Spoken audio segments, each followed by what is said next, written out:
Gently push back the proximal nail fold. Remove tissue and debris from the nail plate. Shape the free edge using the 180 grit emerald file. Lightly etch and remove the shine from the nail plate using the 180 grit emerald file. Remove the filing dust using a clean, dry nail wipe. Apply dehydrate to the natural nail to cleanse, remove moisture, and balance the pH of the nail plate. Wipe the brush on the neck of the bottle to remove excess power bond. Sparingly apply 1 coat of power bond to the entire natural nail surface and allow to dry. Proceed with enhancement application.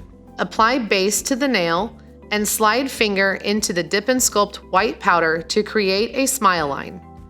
Immediately dip into pink powder. Repeat for a second coat. Apply activator to all nails.